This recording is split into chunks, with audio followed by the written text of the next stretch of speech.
Thanks for joining us. I'm excited to be here with Adam Stanley, who's the Chief Digital Officer and Chief Information Officer of Cushman & Wakefield, and Brett White, who's the Executive Chairman and Chief Executive Officer also at Cushman & Wakefield. My name is Conrad Putzier. I'm a real estate reporter at the Wall Street Journal.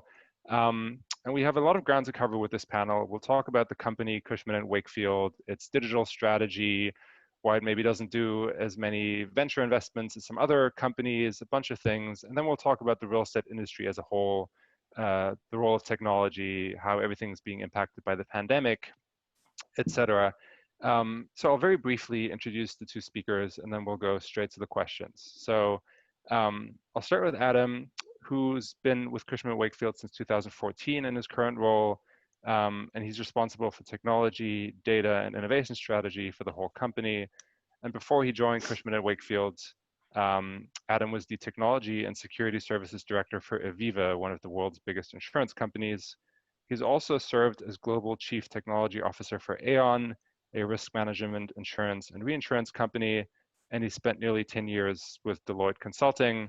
And he's also pretty active in the startup community, and I take it is on the board of 1871, the Chicago-based incubator. Brett's served as Executive Chairman and Chief Executive of Cushman & Wakefield since 2015. Before he joined Cushman & Wakefield, he was at the competitor, CBRE, for 28 years, serving as Chief Executive from 2005 to 2012, and President from 2001 to 2005. And he's also a member of the Business Roundtable. So Adam, I'm going to start with you. Whenever I talk to anyone in the real estate industry about digital innovation and technology, they often tell me that the financial services industry has been way ahead of the real estate industry in terms of just adopting new technologies. Now, you came from the financial services industry into the real estate industry in 2014. What's your take on that? Is that correct? Has the financial services industry sort of been ahead of real estate when it comes to adopting new technologies?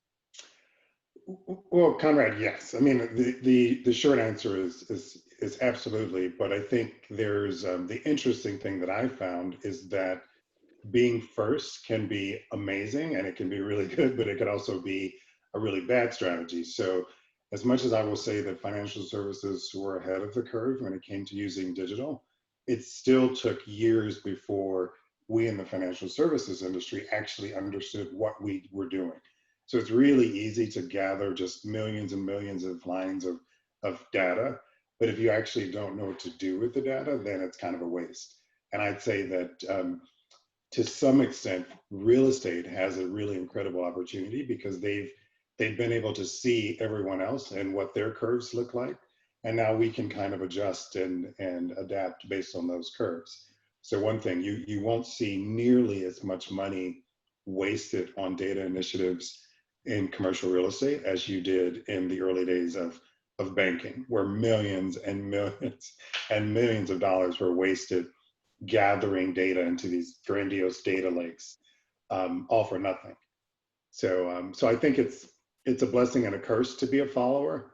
If you're a smart follower, then that's where the power really comes. Yeah, and in the 6 years that you've been in Cushman & Wakefield, that you've been in real estate, how has the importance of technology changed during that time for the real estate industry? It's huge. I mean, when I started, 2014, the industry invested about $400 million in prop tech startups. The latest estimate that I saw for 2020, let's assume there wasn't a pandemic, let's pretend. So let's say 2019, it was more like a 20 to $30 billion investment expectation. And that's not just the insane investments like the WeWork investments, but those are across the board. And so you see unicorns today, like VTS, that are out there that are just, that came up and frankly were tiny companies when I first started in the industry. So I think it's changed quite a bit. I think it's probably the second era of the change within the industry. 2014 to 2016 was a lot of playing around and waste and talking a lot about innovation. And now I think we're in the era where companies are actually using technology and driving value for clients, which is the sweet spot. Yeah. And Brett, so the Cushman & Wakefield has a pretty interesting approach where it prefers to partner with technology companies as opposed to necessarily developing all the technologies in-house or buying a lot of companies or running a big venture investment fund.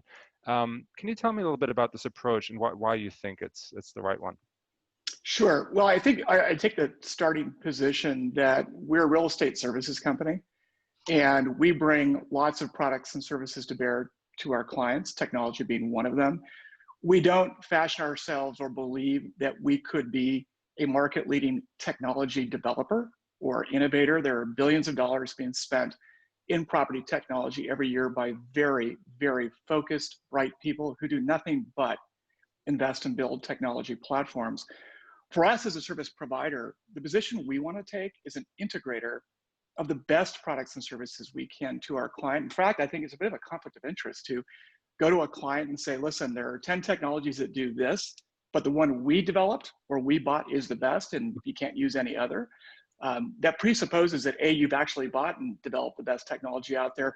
Perhaps even more frighteningly, it presupposes that next year or the year after, no one else is ever going to develop anything equally as good or less expensive. So our view is we are an integrator of the best-in-class technologies available in the marketplace today. We're nimble and we can move back and forth and around the technology landscape to continue to innovate and bring great technologies to our clients. Yeah, so that's an interesting point. So you're basically saying that if you invest in a startup, if you invest in a specific technology, you can become too invested in it. You basically or become maybe reluctant to ditch it, even if something better comes along the next year. Certainly, if we spent $500 million on a technology that assists in facilities management, for instance, we have a very, very large bias towards and focus on making sure that all of our clients use only that technology when we service those clients. Tomorrow, Microsoft or Google or someone may come out with a much, much better technology, or a startup to do that work less expensively than we would have to charge.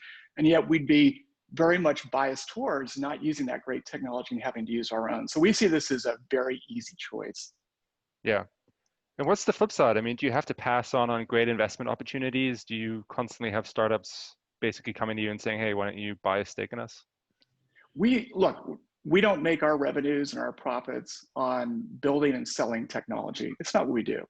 So there are lots of places we can invest our capital. We have, by the way, invested in the last 3 years over $20 million into various venture capital property tech businesses, but we don't do it for return on the capital. We do it because we think there's a particular strategy they're pursuing where we can get first look at interesting technologies we could bring to bear to our clients. But missing out on a great 10x return on a property tech startup that's not going to bother us because that's not our business.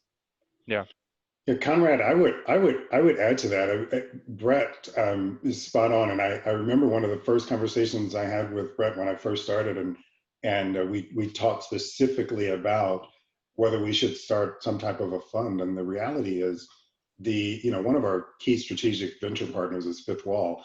Across their funds, they're investing up to $1 billion in prop tech, and we're a part of that ecosystem. At best, perhaps say we had decided to invest 10, 20, 50 million of our own capital. The startups out there aren't necessarily interested in a whole lot of $25,000 checks. We actually have a partner that can write $5 million, $10 million checks, and that actually gets us exposure. I would say that a lot of the startups, when they come to us, they really first and foremost want a client. And we have 53,000 people around the world. We're in 70 different countries. And if they're trying to create a product that services our industry, they want us as a client first and foremost. And the fact that we don't have that super ownership interest actually makes us a better client.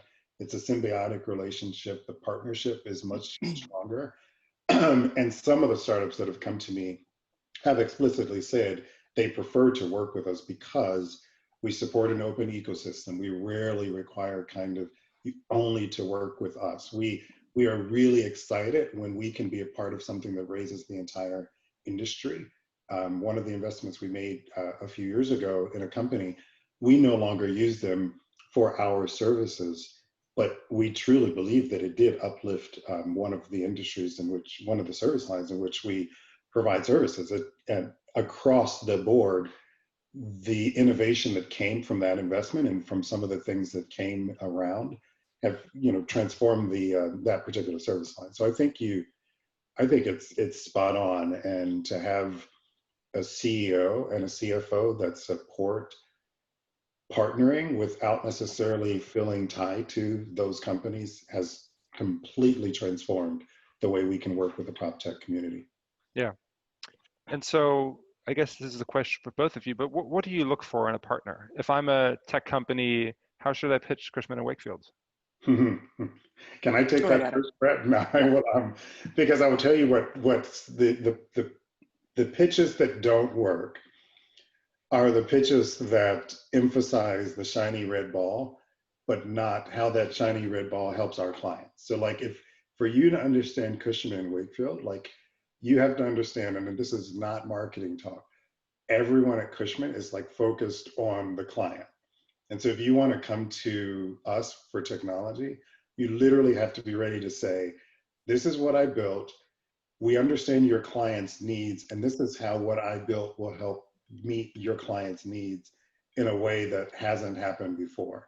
If you start off with, I've listened to so many pitches, and I'm like, wow, the screen looks cool. It's a really sexy marketing presentation, but I literally cannot fathom how it connects to what our clients are actually asking us to do. And so I'm like, yeah, thanks. I mean, I wish you luck, but I don't really want to partner with you. So first and foremost, you have to know our business, know our clients, and know how your solution can actually tie to our clients. The second thing is we do use our VC partners to kind of validate founders. And I think that, you know, I trust the leaders from Fifth Wall, from Metaprop, from Navitas, and other VCs out there that work with us to tell me if their founders are credible, if they've built good products before and services that actually work, if they understand the difference working with a big corporate. We are a big company, and some of the startups out there are not equipped to work with big companies. And so I really trust our partners to help us vet some of those founders as well. So that credibility tied with an understanding of our business is really what we look for. Yeah. What I would add to that is that for us, when a new technology or technology company comes to us, perhaps looking for an investment or to partner, I think the starting point for us is that technology optimally should become an industry standard. So first and foremost, they have to be of a mindset that every firm in this industry should be a target client for them. And we believe that it's far better for that property technology company and for the application to be adopted by as many of our competitors as it can be. That's quite a different view than our competitors take, who take this view of, we're going to invest in a company, you can't work with anyone else. I think it's a recipe for two things. That company will be out of business. Now it has one client, but what's in the best interest of our client is if the industry takes technologies and makes them industry standards so that information can be shared across the client portfolio among multiple providers doing that work, and it be shared across the service provider portfolio as well. So we're very much about an open system that collaborates and that involves the entire industry, as opposed to some sort of exclusive relationship where we only work with them and they only work with us. Yeah. And both of you mentioned earlier that you do have a partnership with Fifth Wall, which is a California-based venture capital company. Can you briefly tell us how that partnership works and what's in it for you? Well, I'll take a quick stab at it. I'll let Adam talk about the day-to-day nuts and bolts of how it works. But Brendan and Brad over at Fifth Wall have been good friends and I would say good advisors to us for a number of years. When we looked at the property technology landscape, and we concluded some time ago, as we mentioned, that we don't think we should be a starter of property technology businesses or firms. What we needed was a partner that was the most expert at doing exactly that, surveying the landscape of emerging technologies and property technology, surveying the landscape to understand what our clients wanted in property technology. Their business is very much around that idea. So they have as their investors the largest property managers, brokers, building owners, lodging resort operators.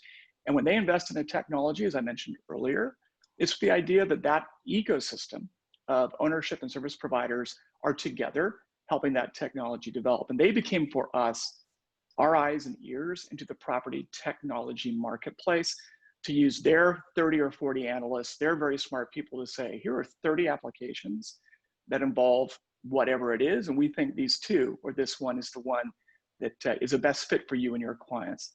But Adam works with them every day, and Adam can talk about how we use them day to day and others.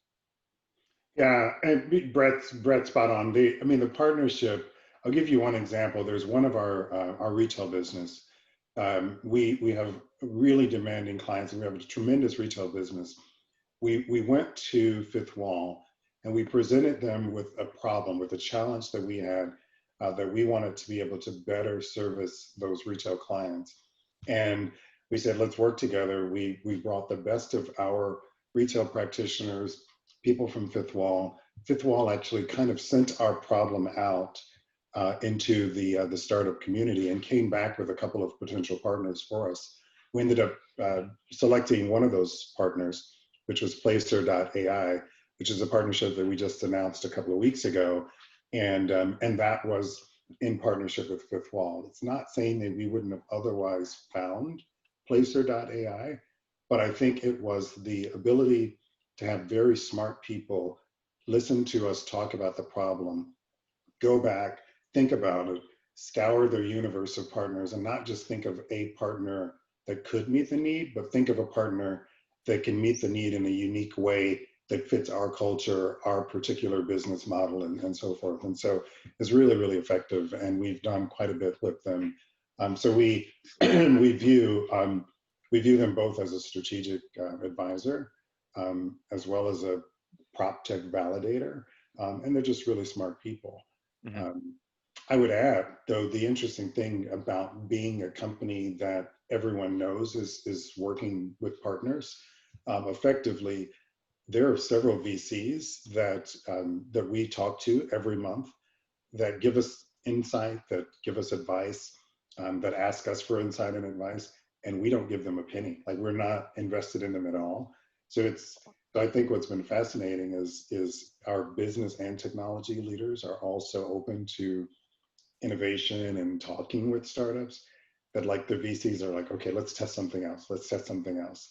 And I think it's creating a lot of value. Yeah. And you mentioned earlier briefly that, up until 2019, we had a booming real estate technology business, and now it's 2020, and we have a recession and we have a pandemic. And I know that a lot of people in the industry are sort of anxious about what's going to happen next. I know that a lot of real estate companies are cutting budgets. So Brad and Adam, this is a question really for both of you, but what do you think this all means for real estate technology companies? Are we entering a phase where real estate companies are all going to cut budgets and they're going to invest less in technology? Or do you think there's more of an incentive for companies to invest in technology? What can we expect? I think that first of all, whether it's good times or bad times, there's been a demarcation in this industry for a number of years between firms that can invest in technology, can invest in capital projects, and those that can't. By definition, the bigger the firm is, the more capital they have available for these types of initiatives and growth opportunities. I would say in this industry right now, there are 3 firms that have very, very sturdy balance sheets. We're one of them. And whether it's good times or bad times, that's not really going to move the needle much on how we think about investing capital. I would say it's really tough if you're a smaller business out there and times get rough like they do now, because you're worried about liquidity, you're worried about preserving cash. And so that demarcation that's been occurring for years is exaggerated in a down marketplace. So what's going to happen going forward? I think you're going to continue to see that firms like us and our 2 large peers are going to look at this as a time to take advantage of a marketplace that others can't. And that's, by the way, it's exactly why CBRE, JLL, and us accumulated so much cash on our balance sheets the last 5-6 years, was specifically so that when things got tough and others couldn't invest, we could. And so we're eagerly on our front foot in the marketplace, looking for places to put capital to work. But I think that what this pandemic has done, which is it's trite, everyone's talked about it, it's very cliche, is it has advanced the adoption of property technology, and for that matter, infrastructure technology, 5, 7, 10 years in a matter of 5 months. And the types of ways in which people in the industry are using technology today Technologies, by the way, we've had available for them for years. They just never used it. This has been the best thing that could ever have happened to the adoption of technology in general among large firms, and specifically technologies that allow us to work remotely and share data and collaborate. We could not have forced this on our people in 5, 6, 7 years. So what are some of the examples of technologies that people are now using that they didn't 5 months ago? So all the collaboration video technologies. So Yeah. right now we're using a video technology. We're on Zoom, I believe. We use Microsoft Teams. If I'd gone out to our sales force 5 months ago and said, okay, raise your hand if you've done more than 5 meetings on Microsoft Teams video, I'll bet that answer would be less than 10% of our population. If I ask that question today, I'll bet we get over 90% of our population. Not only have they used it, but what they learned was that it was way easier than they thought it was, and it actually performs a lot of functions that they weren't able to do in the past. So that's just one of many, many examples. Yeah, it's I love a story, Brett. There's a particular broker out of one of our markets that shortly after the COVID order started coming up, where everyone had to work remotely, he sent an email. He's like, "Oh my God, I just went into a meeting and I felt like I was going into a gunfight with a butter knife."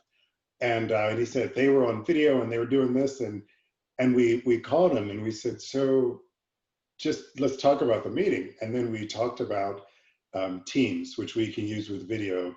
We talked about our collaboration platform on Office 365 and the ability to share documents and to collaborate with your clients. We talked about Prism, which is our tool that we use to virtually display site location analysis and market analysis. And he was like, "So, when do we have those, and when are they being rolled out?" And we're like, "Well, they've actually been out for quite a while." The next, I'd say it was probably 2 weeks later, he went into another meeting. He used Prism, he used Teams, he used all of these tools. And the email that we got after that was like, "Okay, I was completely wrong." He said, "Now I felt like I was going into a gunfight with, and this is horrible, but with an AK-47. It was kind of like, I won. And it was, to Brett's point, it was their tools that existed that, sometimes in any industry, in insurance, it was the exact same case. We have agents who were there for years and years and years, and they just did business in a particular way. And they needed something to shock the system enough that they were required to do business in a different way. And COVID, yeah, as weird as it sounds, it was probably the best thing that could have happened to most prepared CIOs, because there were several that were kind of left flat-footed and found out how they probably should have invested more.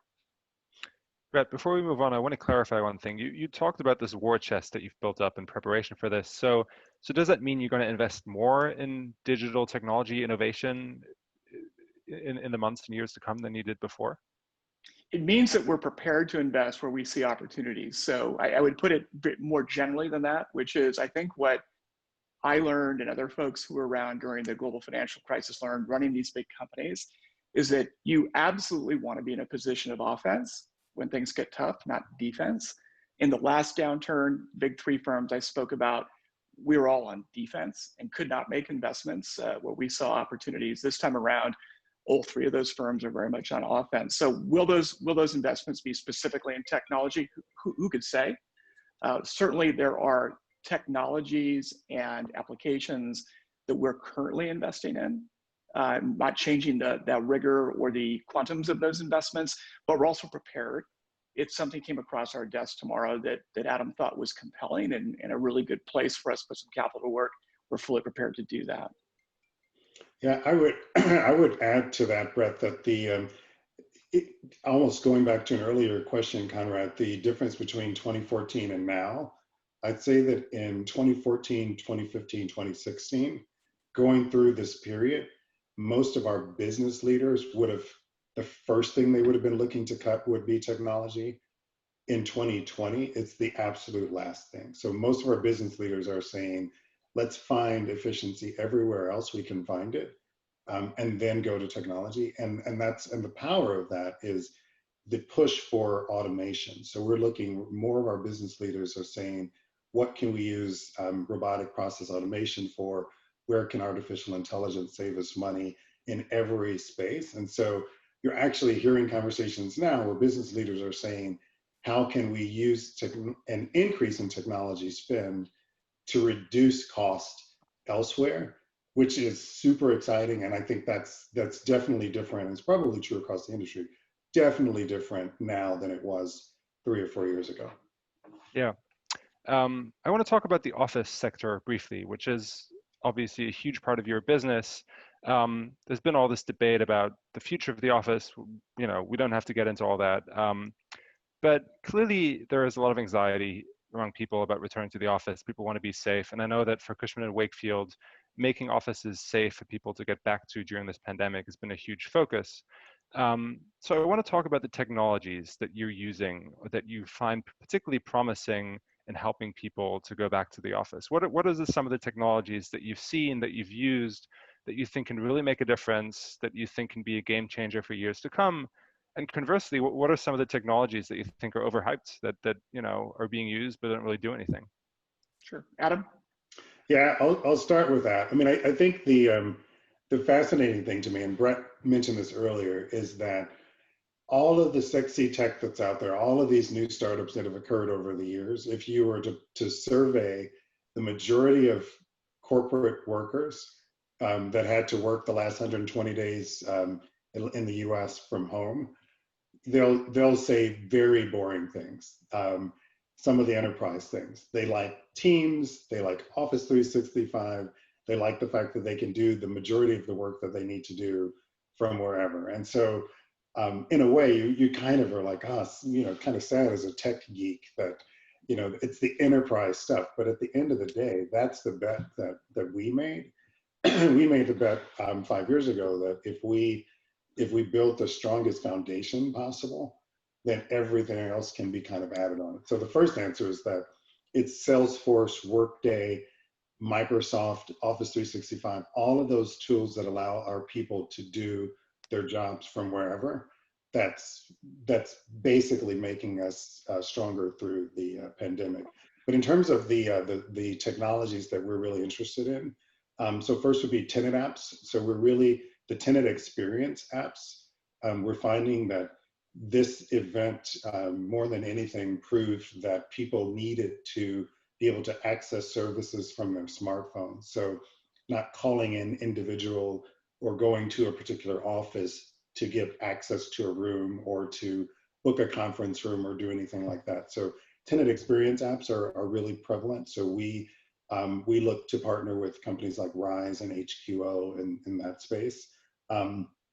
Access control is really a new technology that's more important now than it probably was pre-COVID.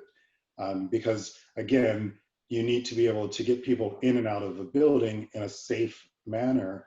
And what did we have in the past? We had, you know, these kiosks and people are walking through and they're touching their badge. And so what happens when safety means that you're a little nervous about that? So Proxy Click and Rise and other players in that space are coming up with unique ways for access control, again, using your smartphone. We're also looking at space planning technology.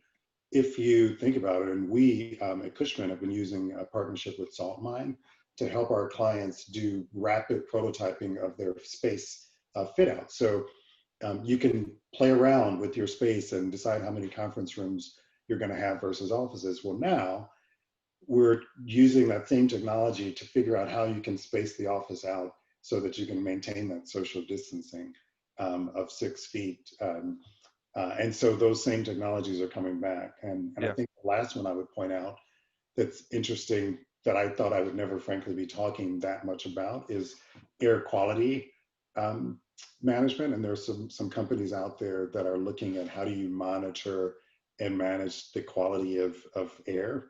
And so, of course, it's always been important. I mean, there are, you know, several scientists that will say that productivity increases when you have good air quality, but now, you know, it's even more important. So companies that are looking at sensors for air quality are also becoming important.